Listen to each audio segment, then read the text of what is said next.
சும்மா ஏமாத்துறாங்க, இது கடைசி காலம்லாம் கிடையாது, அப்படிலாம் சொல்ல முடியாது அப்படின்னு சொன்னாங்கன்னா, நான் உங்களுக்கு சொல்லுகிறேன், இஸ்ரவேல்னு ஒரு தேசம் இருக்கு, யூதர்கள்னு ஒரு இனம் இருக்குன்னா அது கடைசி காலம் தான். ஏன்னா அவன் கடைசி காலத்துல மட்டும்தான் பூமியில வருவான்னு பைபிள்ல சொல்லுது. ஓசியாவின் புஸ்தகம் வாசிங்க. ஓசியாவின் புஸ்தகம் 3ஆம் அதிகாரம் 5வது வசனத்தை வாசிங்க. ஓசியா 3:5 வாசிங்கள். பின்பு இஸ்ரவேல் புத்திரர் திரும்பி தங்கள் தேவனாகிய கர்த்தரையும் தங்கள் ராஜாவாகிய தாவீதையும் தேடி கடைசி நாட்களில்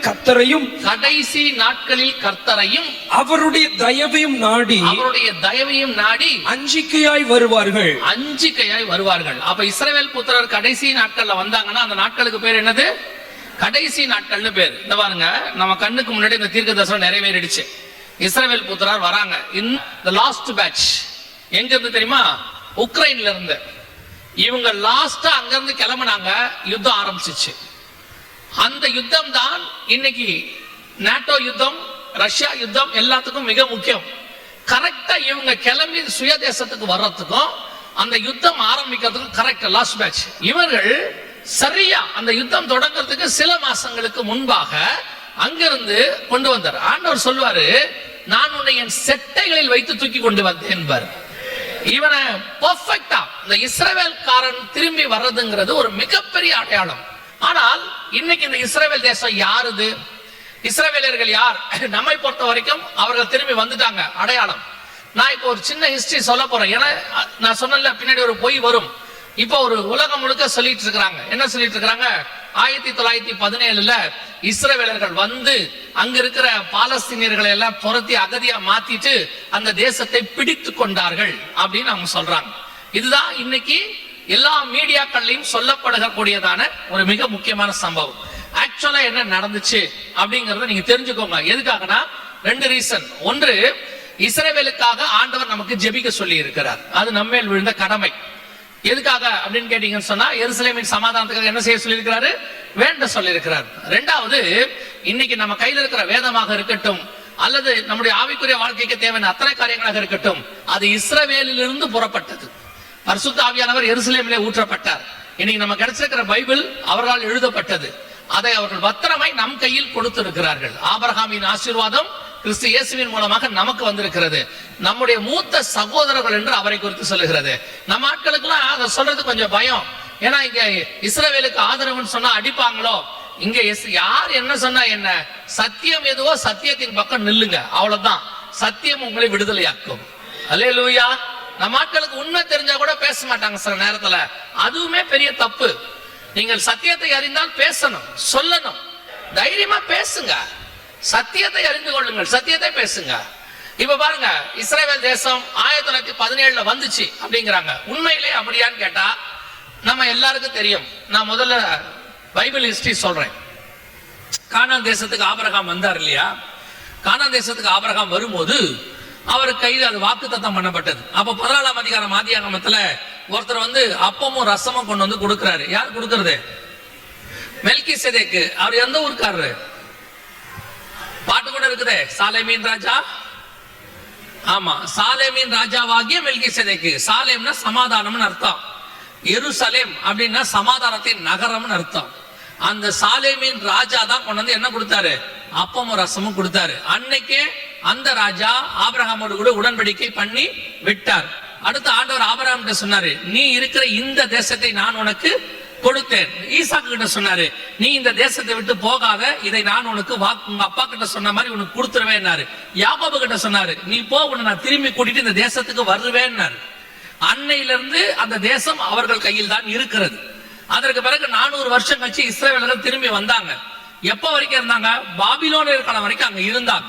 அதற்கு பிறகு இயேசு கிறிஸ்து வருகிற வரைக்கும் அவங்க அங்கதான் இருந்தாங்க. 70 வருஷம் கழிச்சு பாபிலோன்ல 70 வருஷம் அடிமையா போனாங்க. திருப்பி நெகேமியா, எஸ்ரா, எஸ்தர் காலத்துல திரும்பி வந்தாங்க. வந்து இயேசு கிறிஸ்து வருகிற வரைக்கும் அங்கதான் இருந்தாங்க. அப்பதான் யோசித்து பாருங்க, கிட்டத்தட்ட எத்தனை ஆயிரம் வருஷமா அவங்க அங்க இருந்திருக்கிறாங்கன்னு சொல்லி. அதையும் தாண்டி கிபி 70ல அவங்க விரட்டப்பட்டாங்க. விரட்டப்பட்ட போது உலகம் எங்கும் சிதறி போனார்கள். 1918ல இதான் ரொம்ப முக்கியம், ரொம்ப இம்பார்ட்டன்ட். முதல் உலக யுத்தம் முடியும் போது அந்த தேசம் துருக்கி கையிலிருந்து இங்கிலாந்து வசம் வந்தது. அப்போ இங்கிலாந்தினுடைய வெற்றிக்கு ஒரே ஒரு பர்சன் தான் காரணம், சார் வைஸ்மேன் அப்படிங்கிறவர். இங்கிலாந்து என்னவாயிருச்சு அப்படின்னா ஃபர்ஸ்ட் வேர்ல்டு வார்ல தோக்குற நிலைமைக்கு வந்துருச்சு. இப்ப யூத விஞ்ஞானி ஒருத்தர் சார் வைஸ்மேன் அவர் பேர், அவர் தான் ஒரு வெடிகுண்டு கண்டுபிடிச்சு கொடுத்தாரு மக்காச்சோளத்துல இருந்து. சோ அதை ஜெயிக்கிறதுக்கு அவர் காரணமா இருந்ததுனால வைஸ்மேனை கேட்டாங்க, ராணி கேட்டாங்க, விக்டோரியா மகாராணி, உங்களுக்கு நாங்கள் ஏதாவது செய்ய விரும்புகிறோம், உங்களுக்கு என்ன வேண்டும் என்று கேட்டார். அப்ப அவர் சொன்னாரு, எனக்கு ஒண்ணும் வேண்டாம், எங்களுடைய ஜனங்கள் அகதிகளாக சுத்திட்டு இருக்கிறாங்க 200 வருஷமா, எங்க ஜனங்களுக்கு எங்க தேசத்தை கொடுங்க, அது இப்போ உங்க கையில இருக்குதுன்னு சொன்னார். அது அவங்க தேசம், நல்லா தெரிஞ்சுக்கோங்க, கொடுங்கன்னு சொன்ன உடனே அவங்க என்ன பண்ணாங்க, 1918ல பால்ஃபர் டிக்ளரேஷன், இங்க இருக்கு பாருங்க, இதுக்கு பேரு பால்ஃபர் டிக்ளரேஷன்.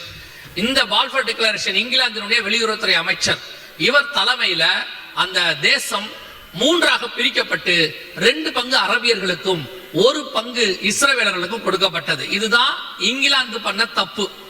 ஏன்னா தேவனுடைய தேசத்தை பங்கு போடுற அதிகாரம் யாருக்கு கிடையாது, இங்கிலாந்துக்கு கிடையாது. அவங்க பங்கு போட்டு கொடுத்துட்டாங்க, சரி இருந்துட்டு பட்டோம். 1918ல அவங்க வந்தாங்க. இப்ப எல்லாரும் என்ன சொல்றாங்க, 1918ல இஸ்ரவேலர்கள் வந்தாங்க. அவங்க வந்தது உண்மை. எப்ப அங்கிருந்து அவங்க போனாங்கன்னு பார்க்கணும். இயேசு காலத்துல அவங்க போனவங்க, இயேசு காலத்துல அங்கிருந்து விரட்டப்பட்ட அவங்க ஒரு 200 குடும்பம் கிட்டத்தட்ட நம்ம பீரியட் வரைக்கும், நம்ம காலம் வரைக்கும் கொச்சின்ல இருந்தாங்க. ஜூயிஷ் கம்யூனிட்டின்னு ஒண்ணு இங்கே இருந்துச்சு. ஜூயிஷ் கம்யூனிட்டி பாம்பேல இருந்தது. அந்த ஜூயிஷ் கம்யூனிட்டி கிட்ட தான் தோமா வந்து இறங்கினார். கிபி 70ல வந்தவங்க எருசலேம் சூறையாடப்பட்ட போது வந்து இறங்கினாங்க.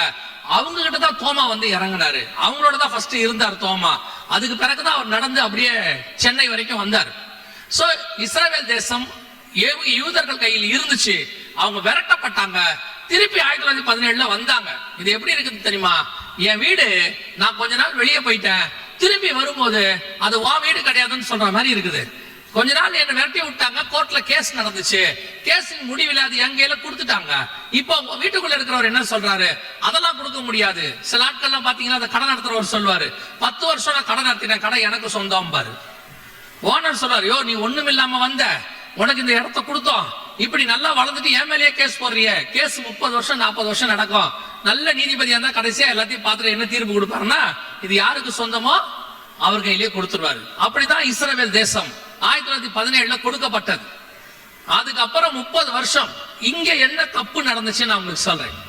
இந்த இஸ்ரவேலர்கிட்ட ஒரு பழக்கம் உண்டு. என்னன்னா, ஆண்டவர் எதை ஃப்ரீயா கொடுத்தாலும் அவனுக்கு அதோடைய மவுஸ் தெரியாது. நமக்கும் அப்படித்தான், எதை ஃப்ரீயா கொடுத்தாலும் அதோடைய மவுஸ் நமக்கு தெரியாது. அதுக்குன்னு ஒரு விலையை கொடுத்தாதான் நமக்கே கொஞ்சம் மரியாதை. ஆண்டவர் 1918ல ஃப்ரீயா கொடுத்தாரு. இவங்க யாருமே வரல. இவங்க எல்லாம் எந்தெந்த ஊர்ல இருந்தாங்களோ அங்கங்க நல்லா இருந்தாங்க, பயங்கரமா செழிப்பா. ஜெர்மனி, ரஷ்யா பயங்கரமா இருந்தாங்க. ஆண்டவர் பார்த்தாரு, சொன்ன தீர்க்க தரிசனம் நிறைவேறணும். ஏசாயா புஸ்தகம் 43ஆம் அதிகாரத்துல ஆண்டவர் ஒரு ப்ராபசி சொல்றாரு, வடக்கை பார்த்து இதோ வடக்கை பார்த்து கொடு என்றும் தெற்கை பார்த்து வைத்திராதும் என்று சொல்லுவேன். இங்க சொல்றாரு பாருங்க இந்த தீர்க்க தரிசனம், நீ பயப்படாதே, வடக்கை பார்த்து நான் உன்னோடு கூட இருக்கிறேன், நான் உன் சந்ததியை கிழக்கிலிருந்து வர பண்ணி உன்னை மேற்கிலிருந்து கூட்டி சேர்ப்பேன், நான் வடக்கை நோக்கி கொடு என்றும் தெற்கை நோக்கி வைத்திராதே என்று சொல்லுவேன். ஆண்டவர் சொன்ன தீர்க்க தரிசனம் நிறைவேறணும். இவங்க எல்லாம் வந்து சேருவாங்கன்னு பார்த்தா இவங்க யாருமே வரல. எல்லாம் அங்கங்க ரொம்ப சந்தோஷமா இருக்கிறாங்க. ஆண்டவர் சொன்னார், இல்லப்பா தீர்க்க தரிசனம் நிறைவேறுது, நீங்க எல்லாம் வரணும் அப்படின்னு. வரல. இஸ்ரவேல் ஜனங்களை வர சொன்னா வரல. கர்த்தர் என்ன பண்றாரு தெரியுமா, ஆமோஸ் புஸ்தகத்துல ஒரு வார்த்தை சொல்றாரு ஆண்டவரு, உங்களை எப்படி ஏத்துவாங்க நீங்க இருக்கிற இடத்துல அப்படின்னா, கோதுமை கட்டுகளை, இங்க இருக்கு பாருங்க, கோதுமை கட்டுகள் நிறைபாரமா ஏற்றப்பட்ட வண்டியில் இருக்கிறது போல நான் நீங்கள் இருக்கிற ஸ்தலத்தில் இருத்துவேன். எப்படி கோதுமை மூட்டைய வண்டியில அடுத்து ஏத்தி மொத்தம் பாத்துருக்கீங்களா வண்டியில, அந்த மாதிரி உங்களை வண்டியில ஏத்துவாங்க உங்க இடத்துலங்கிறாரு. இது எப்ப நடந்துச்சு தெரியுமா, 1942ல ஜெர்மனி தேசத்துல ஹிட்லர் வந்து அடிச்ச அடியில இஸ்ரவேல் ஜனங்களை என்ன பண்ணான்னு தெரியுமா, ஒரு ட்ரெயின் கம்பார்ட்மெண்ட்ல ஒரு 50 பேர் கூட இருக்க முடியாது, ஒரே ஒரு குட்டி ஜன்னல் தான் இருக்கும். குட்டி ஜன்னல்னா இப்ப இருக்கிற பெருசு இல்ல, மூச்சு விடுற அளவுக்கு. அதுல 150 பேரை ஏத்துவாங்க பாருங்க, ஜனங்களை எப்படி ஏத்துவாங்க பாருங்க. இந்த தீர்க்க தரிசனம் அப்படியே ஆமோஸ் புஸ்தகம் 2ஆம் அதிகாரம், கர்த்தர் சொன்னபடி அவன் யூதர்களை மனுஷனாவே மதிக்கல. கர்த்தர் 1918 கொடுத்தாரு தேசத்தை, வான்னு சொன்னாரு, வரல, அடி அடி அடின்னு அடிச்சு கடைசி அந்த ஆமோஸ் புத்தகம் 2ஆம் அதிகாரத்துல கடைசி வசனம் சொல்லும், பலசாலிகளுக்குள்ளே தைரியவான் அந்நாளிலே நிர்வாணியாய் ஓடி போவான் என்று கர்த்தர் சொல்லுகிறார். அப்படி ஆக்கி விட்டான். இதான் யூதனுடைய நிலைமை இன்னைக்கு ஜெர்மனியில. இதெல்லாம் 1942 43 நடந்துச்சு. ஹிட்லர் சாகிறதுக்கு முன்னாடி நடந்தது. நான் உங்களுக்கு திருப்பியும் சொல்லுகிறேன், கர்த்தர் உங்களுக்கு ஒரு காரியத்தை சொல்லும் பொழுது நலமாய் இருக்கும் பொழுதே அதை செய்வது நல்லது. அப்படி செய்யாம நீங்க கொஞ்சம் உங்க அறிவை யூஸ் பண்ணி பின்னாடி பார்க்கலாம், அப்ப செய்யலாம் இப்ப செய்யலாம் யோசிச்சீங்கன்னா அதற்கு ஒரு விலை கொடுக்க வேண்டி இருக்கும். அந்த விலை பெயின்ஃபுல்லாக இருக்கும். ஆண்டவர் சில காரியத்தை சொல்லும் போது நமக்கு எப்படி தோணும் தெரியுமா? ஐயோ, நமக்கு ஆண்டவரை விட அறிவு ஜாஸ்திங்கிற மாதிரி யோசிப்போம். சில நேரத்துல இவங்க ஆண்டவருக்கே ஆலோசனை கொடுப்பாங்க. ஆண்டவரே இப்படி செஞ்சா என்ன, அப்படி செஞ்சா என்ன. ஆண்டவர் பாப்பாரு, சரி உன் இஷ்டப்படி செய். நான் சில நேரங்களில் சொல்லுகிறேன், கர்த்தர் நமக்கு ஆசீர்வாதமான காலத்தை தான் வைக்கிறார். நம்முடைய தேவன் கரத்துல தீமை என்பது கிடையவே கிடையாது. ஆண்டவர் சொல்லும் போது செஞ்சிட்டீங்கன்னா உங்களுக்கு நல்லது. உங்க படிப்பறிவு, உங்களுடைய ஞானம், உங்க அனுபவ அறிவு, உங்ககிட்ட இருக்கக்கூடியதான சில இந்த கமெண்ட்ரிஸ படிச்சுட்டு அப்படியே அறிவு பொத்துக்கிட்டு கொட்டும். என்னாலுக்கு தெரியாதா, நான் யார் தெரியுமா, என்னால முடியாத. ஆண்டவர் சொல்வாரு, சரி போயிட்டு தான் வாயேன். ஆண்டவர் சொல்ல, போயிட்டு தான் வா. என்ன செய்ய முடியும், போது, வேற வழி கிடையாது. போயிட்டு அடி வாங்கி மிதி வாங்கி ஏதோ வந்து நிக்கிறான் பாருங்க, எப்படி நிக்கிறான் பாருங்க. நல்லபடி 1918 வந்திருந்தா அவன் பாட்டுன்னு ஒழுங்கா சட்ட பேண்டோட வந்திருப்பான். எப்படி வந்திருக்கான் பாருங்க. அதான் நடந்துச்சு. 1943 வந்தார்கள். அதற்கு பிறகு அறிவு வந்துச்சு. அடி வாங்கின பிறகுதான் என்ன வந்துச்சு, அறிவு வந்துச்சு. நாலாபுறத்துல இருந்து அப்பதான் முடிவெடுக்கிறான், என்னுடைய தேசம் என்பது எப்பவுமே என் தேசம் தான். எந்த ஊருக்கு போனாலும் என் தேசம் என் தேசம் தான். இப்போ ஓடி வந்தாங்க எல்லா பக்கத்துல இருந்தோம். 1948 அவர்களுக்கு சுய தேசம் ஃபார்ம் ஆச்சு. இதான் ஃபர்ஸ்ட் வார் ஸ்டார்ட் ஆகும், முதல் யுத்தம். என்ன யுத்தம் தெரியுமா? 1948 இவங்க வந்தாங்க. நல்லா கவனிங்க, இதுக்கப்புறம் தான் நான் சொன்ன பொய்யை இப்ப சொல்ல போறாங்க இவங்க எல்லாரும். அந்த என்ன பொய்ன்னு உங்களுக்கு சொல்றேன். இவங்க வந்துட்டாங்க. வந்த பிறகு 1948 மே மாசம் 14ஆம் தேதி இவங்களுக்கு சுதந்திர தினம். இங்க இருக்கு பாருங்க. ஃபர்ஸ்ட் கிங் வராரு. எசேக்கியேல் 37 24 25 சொல்லப்பட்டதான முதல் ராஜா வராரு. இஸ்ரவேலுக்கு 3000 வருஷம் கழிச்சு ராஜா வராரு. ரெகபியாம், எரேபியாம், எக்கோனியா அவங்க காலத்துக்கு பிறகு ராஜான்னு ஒருத்தர் இஸ்ரவேலுக்கு இப்பதான் வராரு. 1948 மே 14 7 நாடுகள் சேர்ந்தாங்க ஒன்னா. Iraq, Iran, Jordan, Egypt, Syria, இவங்க எல்லாம் ஒன்னா சேர்ந்தாங்க. சவுதி அரேபியா எல்லாம் சேர்ந்து இவங்க எல்லாம் first world war, second world வார்ல அனுபவம் வாய்ந்த நாடுகள் ஒன்னா சேர்ந்து இஸ்ரவேலுக்கு எதிராக முதல் யுத்தம் தொடங்குறாங்க. இந்த யுத்தத்துல என்ன சொல்றாங்கன்னா, உள்ள இருக்கக்கூடிய பாலஸ்தீனர்களை பார்த்து சொல்றாங்க, அரபியர்களை பார்த்து சொல்றாங்க, நாங்க இப்போ இந்த யூதர்கள் மேல யுத்தம் பண்ண போறோம். நீங்கள் எங்களுடைய சகோதரர்கள். இந்த யுத்தத்தில் நாங்கள் உங்களை கொல்ல விரும்பவில்லை. ஆகவே நீங்க கொஞ்சம் வெளியே வந்துருங்க. ஒரு நாள் இல்ல 2 நாள் இந்த யுத்தம் முடிஞ்சிடும். ஏன்னா இவங்க உருவாகி ஒரு நாள் தான் ஆகுது. நாங்க 7 பெரிய நாடு, ஒரே நாள்ல இல்ல 2 நாள்ல இந்த யுத்தம் முடிஞ்சிடும். நீங்க வெளியே வந்துடுங்க. யூதர்கள் மொத்தத்தையும் அழிச்சிடுவோம். இஸ்ரவேலர்கள்ங்கிறதான ஒரு ஆட்களே உலகத்துல இருக்க மாட்டாங்க. ஹிட்லர் வச்ச மிச்சத்தை நாங்க க்ளோஸ் பண்றோம். அதற்கு பிறகு இந்த தேசத்தை உங்க கையில நாங்க கொடுத்துடுறோம் அப்படின்னு சொல்லி இந்த 7 நாடுகள் சொன்னாங்க. அப்பொழுது இஸ்ரவேலுக்கு பிரதமராக இருந்தவர் பெயர் பென்கூரியன், டேவிட் பென்கூரியன். அவர் சொன்னாரு, அப்ப ஜே போஸ்ட் அப்படின்னு ஒரு பத்திரிகை இருக்குது, இது பாருங்க, இது பேர் பாலஸ்தீனியன் போஸ்ட், பின்னாட்கள் அதுக்கு பேர் ஜே போஸ்ட். அந்த பத்திரிகையிலையும் சொன்னாரு, ரேடியோலையும் பேசினாரு. அவர் சொன்னாரு, வெளியே போக வேண்டாம், நாம சகோதரர்கள் சேர்ந்து சண்டை பண்ணுவோம், முடிச்ச பிறகு நாம எல்லாரும் பேசி வார்த்தையில எல்லாத்தையும் தீர்த்து கொள்ளலாம்னாரு. ஆனா அன்னைக்கு இருந்த அரபியர்கள் கேட்கல. அவங்க எங்கெங்க இருந்தாங்களோ அப்படியே வெளியே வந்துட்டாங்க எல்லையை விட்டு. சண்டை ஆரம்பிச்சிச்சு. ஆனா சண்டை ஒரு நாள் 2 நாள்ல முடியல. கிட்டத்தட்ட 2 வருஷம் நடந்துச்சு. ஆனா நடந்தது என்ன தெரியுமா? 7 வழியாய் வந்தார்கள், 7 வழியாய் ஓடி போனார்கள். பிறந்த ஒரு நாள் குழந்தை இஸ்ரவேல், கர்த்தர் அவனுக்கு உதவி செய்தார். அவன் 7 நாடுகளையும் ஜெயித்தான். தேசம் இஸ்ரவேல் வசப்பட்டது. இதான் ஃபர்ஸ்ட் வார். அந்த வாருக்கு பேரு தி வார் ஆஃப் இண்டிபெண்டன்ஸ் பேரு. The war of independence. First war 1948 May 15 start ஆச்சு.